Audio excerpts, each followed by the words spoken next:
سورۃ الفجر کی آیت نمبر 27 ہے۔ الحمدللہ وکفی وسلام علی عبادہ الذین اصطفی، خصوصاً علی سید الرسل وخاتم الانبیاء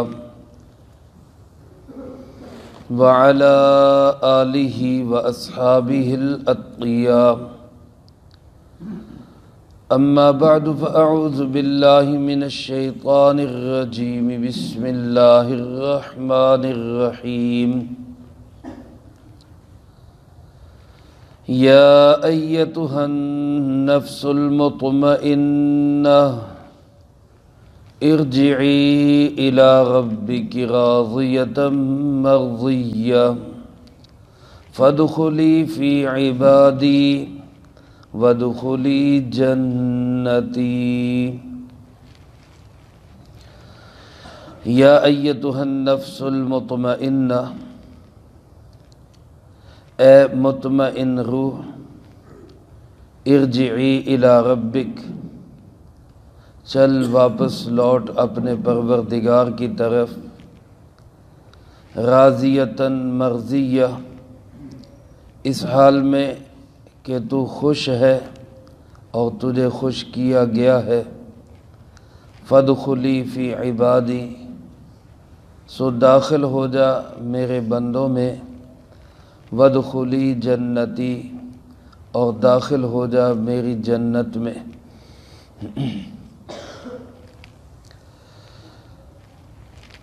اس سے پہلی آیات مبارکہ میں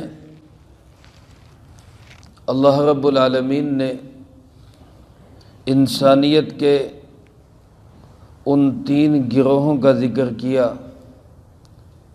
جن کے مقدر میں تباہی و بربادی ہوگی، جو آخرت میں اللہ رب العالمین کے جیل خانے کے اندر ہوں گے۔ وہ بادشاہ لوگ جنہوں نے اللہ کی نافرمانیاں کی، ظلم و ستم کے پہاڑ توڑے۔ دوسرے نمبر پہ بادشاہوں کی ہاں میں ہاں ملانے والے بادشاہ پرست لوگ۔ تیسرے نمبر پر مال پرست، مال کی محبت میں اندھے ہو جانے والے، حلال حرام کی تمیز بھول جانے والے۔ یہ 3 گروہ جن کا مقدر تباہی و بربادی ہے۔ اس کے بعد چوتھا گروہ جو حق پہ قائم ہے، جو ہر حال میں اللہ کی اطاعت فرما برداری کرتا ہے، جو رب کو بھی راضی رکھتا ہے، اللہ کی مخلوق پہ بھی ترس کھاتا ہے، اس پہ بھی رحم کرتا ہے، حقوق اللہ بھی پورے ادا کرتا ہے، حقوق العباد کا بھی خیال رکھتا ہے۔ اس گروہ کو اللہ پاک نے ان آیات مبارکہ میں ذکر کیا جو آج تلاوت کی گئی، اور اس کو مطمئن روح کے نام سے ذکر کیا گیا۔ علماء کرام نے لکھا ہے کہ یہ خطاب اللہ رب العالمین کی طرف سے ہوگا ان انسانوں کو۔ بعض مفسرین کرام رحمہم اللہ فرماتے ہیں کہ یہ موت کے بعد جب قبروں سے اٹھایا جائے گا اس وقت یہ خطاب ہوگا، اور بعض حضرات فرماتے ہیں کہ اللہ کے بعض نیک بندے ایسے بھی ہیں جن کو یہ خطاب موت کے وقت بھی ہوگا۔ اللہ پاک ہمیں بھی ان نیک بندوں میں شامل فرما دے۔ کچھ ایسے نیک بندے بھی گزرے ہیں جن کا یہ خطاب اللہ نے لوگوں کو بھی سنا دیا ہے۔ ان کے واقعات میں ابھی انشاءاللہ آگے چل کے عرض کرتا ہوں۔ پہلے آیات مبارکہ کی تشریح کو ہم وضاحت سے دیکھ لیں۔ اللہ پاک ارشاد فرماتے، یا ایتها النفس المطمئنہ، اے مطمئن روح۔ علماء نے لکھا ہے کہ انسان کے نفس کی 3 قسمیں ہیں جن کا ذکر قرآن کریم میں موجود ہے۔ ایک نفس امارہ ہے جو سب سے زیادہ خطرناک ہے۔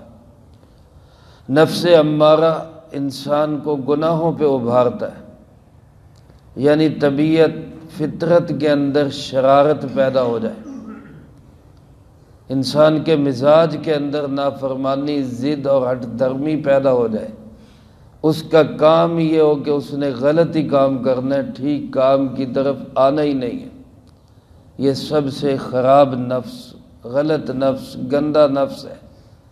اللہ ہمیں اس سے محفوظ فرمائے۔ دوسرا نفس ہے نفس لوامہ، اس سے غلطیاں ہو جاتی ہیں لیکن وہ ملامت کرتا ہے، تو نے غلط کیا ہے، معافی مانگنی چاہیے، توبہ کرنی چاہیے۔ یہ اس کو کسی حد تک آپ کہہ لیں کہ زندہ ضمیر ہے۔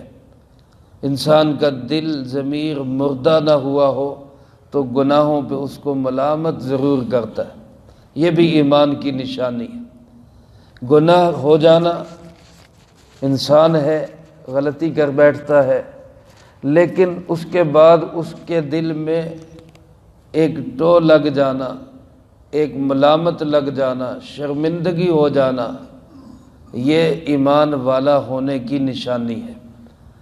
اور اس سے اگلا درجہ نفس مطمئنہ کا کہ طبیعت ایسی بن جائے کہ جو اللہ کی شریعت پہ مطمئن ہو، جس کے دل میں کوئی ملال، کوئی کسی طرح کا شک شبہ نہ ہو، اور اس کو اللہ کی اطاعت فرما برداری کے اندر ہی سکون ملے۔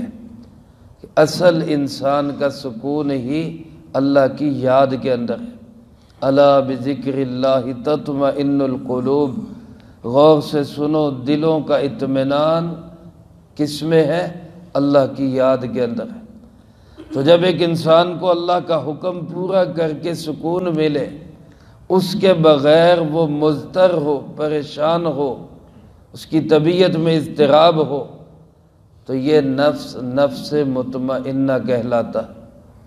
اس کے لیے انسان کو محنت کرنی پڑتی ہے، یہ مقام حاصل کرنے کے لیے جد و جہد کرنی پڑے گی، اللہ کے احکامات کو دل چاہے نہ چاہے پورا کرنا ہوگا، پھر طبیعت اور مزاج میں اطاعت اور فرما برداری آ جاتی ہے۔ اللہ پاک ہم سب کو نصیب فرمائے۔ تو اس مطمئن روح کو یہ خطاب کیا جائے گا اور کہا جائے گا ارجعی الی ربک، چل اپنے پالنے والے کی طرف، اس اللہ کی طرف چل جس نے تجھے پالا ہے۔ اس سے معلوم ہوا کہ انسان کی ابتدا بھی اللہ کے پاس سے ہی ہوتی ہے، بالخصوص ایسا انسان جس کی طبیعت میں نیکی ہو، مزاج کے اندر شریعت رچی بسی ہو، اس کو شریعت پہ عمل کر کے سکون ملے، شریعت کی خلاف ورزی پہ اس کی طبیعت مقدر ہو، ایسا انسان یوں سمجھے کہ آیا بھی اللہ کے پاس سے ہی ہے، اب اس کو کہا جا رہا ہے کہ تو واپس بھی اللہ کے پاس چلا جا۔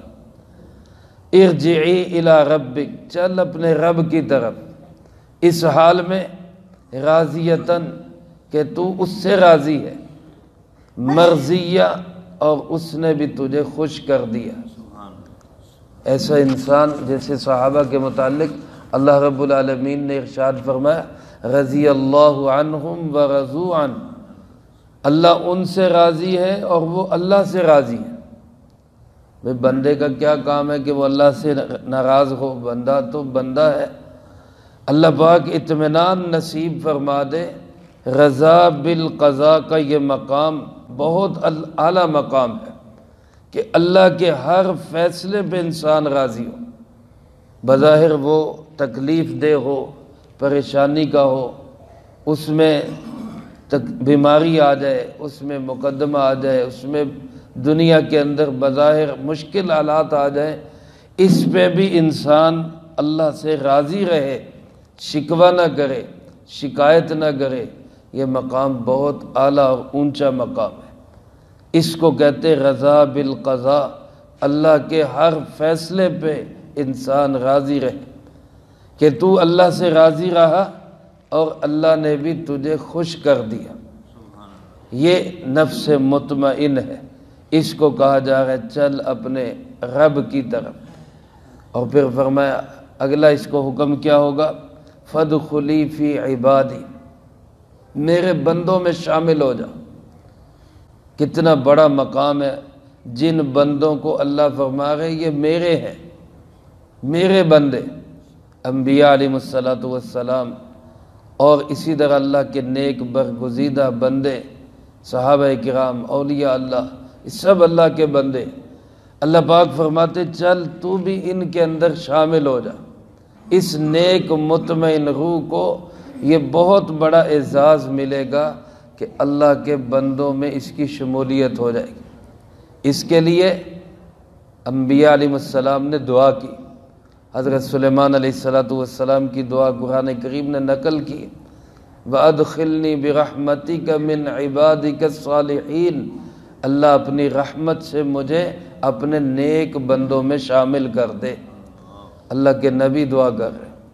حضرت یوسف علیہ السلام کی دعا قرآن کریم نے نقل کی، وَأَلْحِقْنِي بِالصَّالِحِينَ توفنی مسلما وَأَلْحِقْنِي بِالصَّالِحِينَ، اللہ مجھے اسلام کی حالت میں موت دینا اور مجھے نیک لوگوں میں شامل کر دے۔ اللہ کے نبی یہ دعا کرتے ہیں۔ اور علماء نے لکھا ہے کہ اگر قرآن کریم کی ترتیب پہ غور کریں تو اللہ پاک پہلے فرمائیں گے میرے بندوں میں شامل ہو جا، اس کے بعد فرمائیں گے وَادْخُلِي جنتی، چل جنت میں داخل ہو جا، میری جنت میں داخل ہو جا۔ علماء فرماتے ہیں اس سے معلوم ہوتا ہے کہ جنت میں داخل ہونے سے پہلے نیک بندوں میں داخل ہونا پڑے گا، اور دنیا کے اندر جو انسان نیک بندوں کے ساتھ تعلق رکھے گا، نیک بندوں سے اس کی مجالست ہوگی، اللہ والوں کے ساتھ اس کا اٹھنا بیٹھنا اور اس کا یارانہ اور دوستی ہوگی، اس انسان کو اللہ والوں کی صحبت کی برکت سے اللہ قیامت کے دن نیک بندوں میں شامل فرما دیں گے۔ تو جو اللہ کے نیک بندوں میں شامل ہو گیا وہ اللہ کی جنت میں بھی ضرور جائے گا۔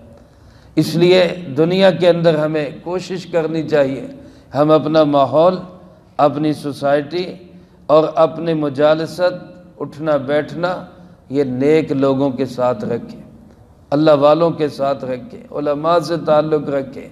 اس برکت سے اللہ قیامت کے دن ہمیں جناب محمد کریم صلی اللہ علیہ وسلم اور دیگر انبیاء اور اولیاء اللہ، بزرگان دین کے زمرے میں اللہ ہمیں شامل فرما دے گا۔ اللہ پاک ہم سب کو یہ نصیب فرمائے۔ تو جیسے میں نے شروع میں عرض کیا کہ بعض مفسرین کرام رحمہم اللہ کی رائے یہ ہے کہ یہ خطاب ہوگا مرنے کے بعد، اٹھنے کے وقت، اور کچھ حضرات کی رائے یہ ہے کہ موت کے وقت بھی، جیسا کہ بعض احادیث مبارکہ میں آتا ہے رسول اللہ صلی اللہ علیہ وسلم نے ارشاد فرمایا کہ موت کے وقت نیک لوگ، اسرائیل علیہ السلام جب ان کی روح قبض کرنے آتے ہیں تو ان کو اسی انداز سے خطاب کرتے کہ چل اے مطمئن روح اپنے رب کی طرف چل، اپنے رب کی طرف چل۔ اور حدیث پاک میں کہ من احب لقاء اللہ احب اللہ لقاءہ، جو بندہ اللہ کی ملاقات کو پسند کرتا ہے، یعنی اس کا دل کرتا ہے میری اللہ سے ملاقات ہو، تو اللہ بھی اس کی ملاقات کو پسند کرتے ہیں۔ اللہ بھی کہتے ہیں ٹھیک ہے میرا بندہ آئے مجھ سے ملے۔ اور فرمایا من کرہ لقاء اللہ، جو اللہ سے ملنے کو ناپسند کرتا ہو، کرہ اللہ لقاءہ، اللہ بھی پھر اس بندے سے ملنے کو پسند نہیں کرتے، پھر وہ اللہ سے نہیں ملتا۔ اور ہمیں جان سیدہ عائشہ صدیقہ رضی اللہ تعالیٰ عنہ قربان جائیں آپ کی ذہانت فطانت پہ، کہ کھول کھول کے امت کو دین پہنچانے کے لیے سوالات کیے، پوچھا رسول اللہ صلی اللہ علیہ وسلم سے، اللہ کے محبوب جی صلی اللہ علیہ وسلم، اللہ کی ملاقات تو ہوگی موت سے ہی، موت کے بغیر تو ملاقات نہیں ہو سکتی، موت آئے گی تو اللہ سے ملاقات ہوگی، اور موت تو ایسی چیز ہے کہ جس کو کوئی بھی انسان پسند نہیں کرتا، ہر بندہ ہی موت سے گھبراتا ہے، تو پھر تو ہر بندہ ہی اللہ کی ملاقات کو ناپسند کرتا ہے۔ تو آپ نے سمجھایا کہ عائشہ یہ زندگی کی بات نہیں ہے، زندگی کی بات نہیں ہے، زندگی میں تو طبعی طور پر انسان کو موت اچھی نہیں لگتی، بلکہ دنیاوی مصائب سے پریشان ہو کر موت کی تمنا کرنے کو بھی ممنوع قرار دیا گیا۔ بندہ پریشان ہو، بیماری میں ہو، دکھ تکلیف میں ہو اور یہ کہے کہ اللہ کرے میں مر جاؤں، یہ اس کو ناپسند کہا گیا ہے۔ موت کی تمنا اس لیے کرنا کہ مصیبتوں سے جان چھوٹ جائے، یہ پسندیدہ نہیں ہے، صبر کرنا چاہیے۔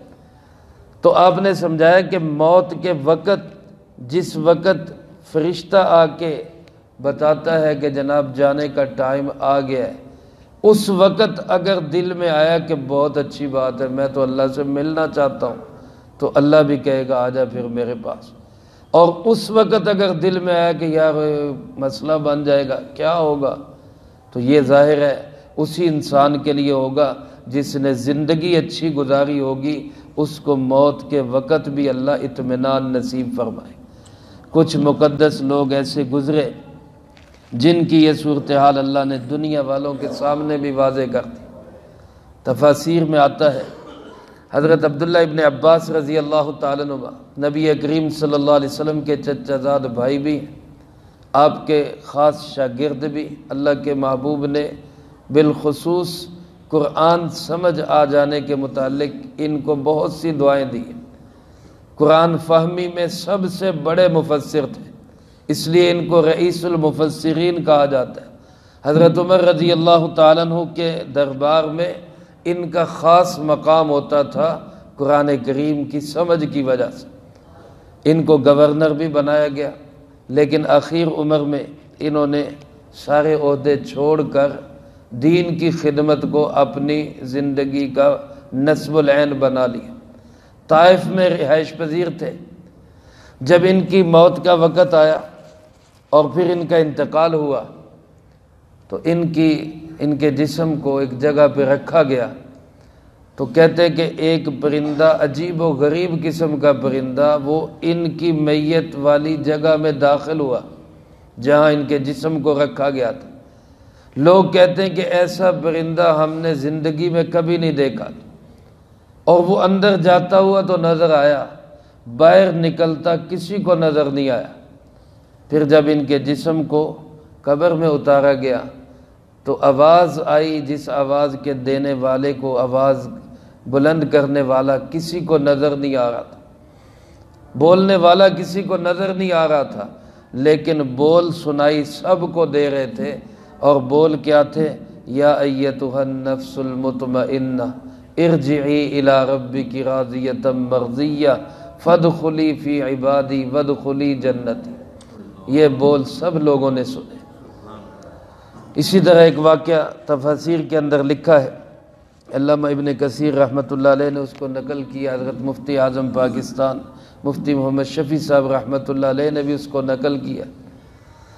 فرمایا کہ ایک بزرگ ہے زرین ابن ہاشمی، وہ فرماتے ہیں ہم نصارہ کے کسی علاقے میں گئے، بادشاہ نے ہمیں گرفتار کر لیا اور ہم پہ دباؤ ڈالا، پریشر ڈالا کہ ہم اسلام چھوڑ دیں ورنہ جان سے مار دیں گے۔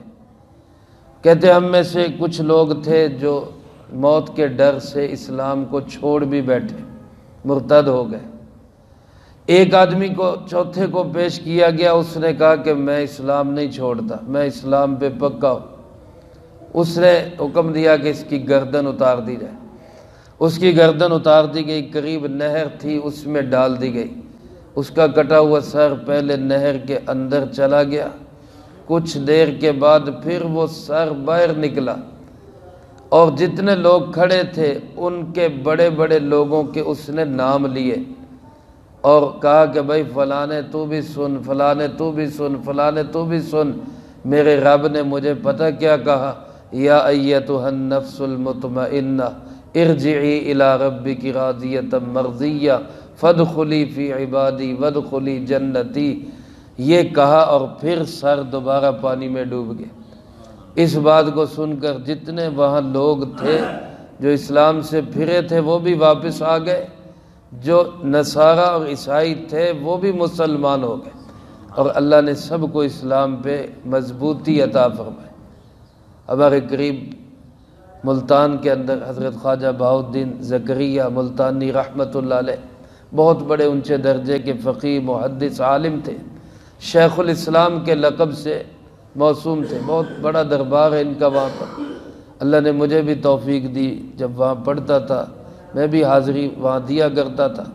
اللہ والوں کے مزاروں پر شریعت کے مطابق حاضری دینا یہ ناجائز نہیں ہے، یہ جائز ہے، لیکن وہاں جا کے غلط کام کرنا، سجدے کرنا، منت مرادیں مانگنا اور ان سے دعائیں کرنا، یہ بہرحال غلط اور ناجائز ہے۔ اسلام کے مطابق حاضری ہو تو اچھا ہے، روحانی فیوزات نصیب ہوتے ہیں۔ اللہ پاک ہم سب کو اللہ والوں کی قدر کی توفیق نصیب فرمائے۔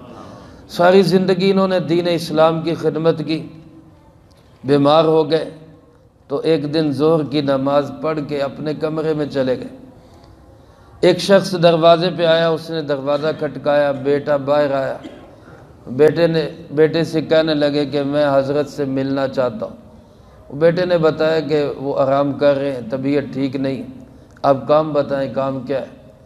تو کہنے لگا کہ یہ ایک رکہ ہے، ان کو یہ دے دو جا کے۔ بیٹا رکہ لے کے اندر آیا، حضرت کو پیش کیا۔